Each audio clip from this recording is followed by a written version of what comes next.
Everything that is non-physical is manifestable.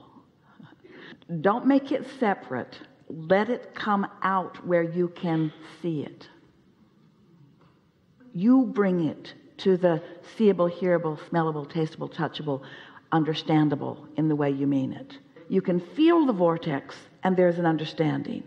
But there's even more of a specific understanding when you let it come forward, where you can devour it with your physical senses, which is the reason that you are here in this physical form. You want to be source energy personified.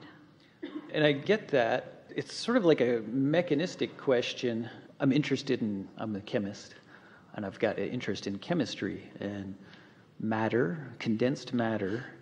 One thing that's interesting is light will interact with it if it's of the right vibration. Otherwise, it's transparent to it. It just can pass right through. So there's that parallel that's what we're talking about. There's something going on there. The manifestation of that gives you understanding. Mm-hmm. Yeah. Why does non-physical need the condensed matter state for the contrast to evolve? Why can't it be a thought experiment in just light? There's something going on in the condensed matter. Way more satisfying. Isn't that a bit like saying, if you guys have got it all figured out, why does anybody come forth into the physical? There's some sort of trouble that comes along when free energy condenses into matter that lets the contrast, that allows for the contrast. There's something going on there that I'm like... Well, let us give you a basis of things that will help your discovery as you move forward. Okay. Nothing inconsistent ever happens. So as it is in physical, it is in non-physical.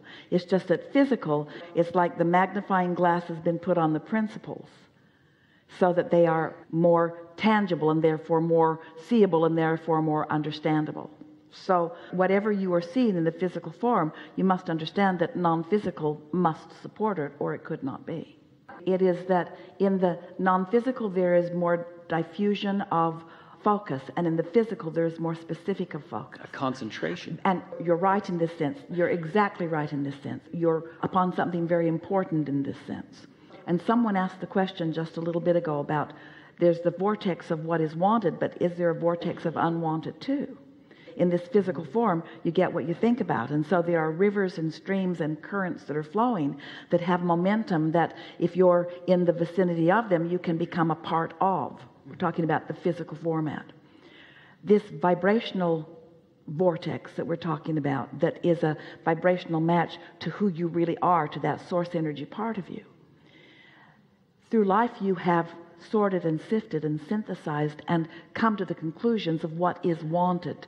When you reemerge into non-physical, you leave behind all unwanted, and what you take into the non-physical is the pure wanted. So you are exactly right. In that non-physical energy, there is certainly, by your perspective, far less contrast than there is in the physical format. And the reason for that is because of the stability. In other words, that provides stability. So source can stand in that knowing place, not experiencing the contrast in the way human does. Now, source can focus upon the contrast that you're experiencing in that step 5 format that we were talking about. And so source does not feel the contrast that humans feel. But if you out here on the leading edge were unable to feel the contrast, then you couldn't put the new into the vortex, and the evolution of all species could not continue. Mm-hmm. Yes? You're really on to something. Yes? Okay. The next half of this question was the purpose of DNA. In some of my meditations recently, I've started getting like visions of an auric field chromosomes. And I've read papers in the past that I didn't give much credence to, but, where the tuning ability of DNA. And I feel like as we raise our vibration, it responds yes. much in that way about the transparent yes. matter. Like yes. I want to bring good, positive yes. energy. My DNA is making changes. Yes. I feel like to receive energy. You're adaptive. The question is, are you adapting to this or this? Right. So like you were saying, when you depart, you leave everything bad behind. Or when you're in physical form and you meditate, you leave it behind too. The DNA is not doing the dictating.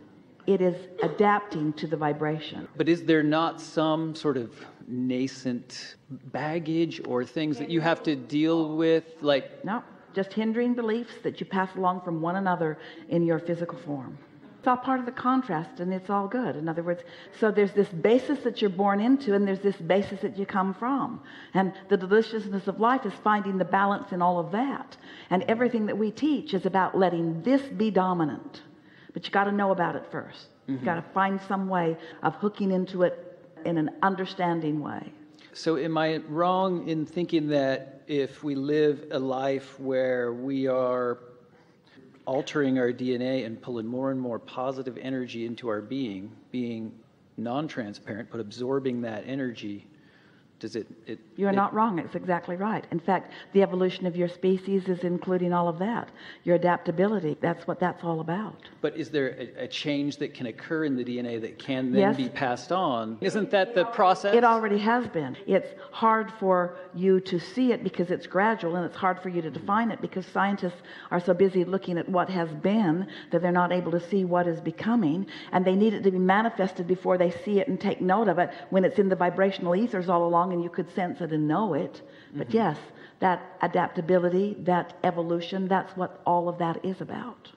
That's why we acknowledge, and we really want you to know, that well-being does abound. It always will.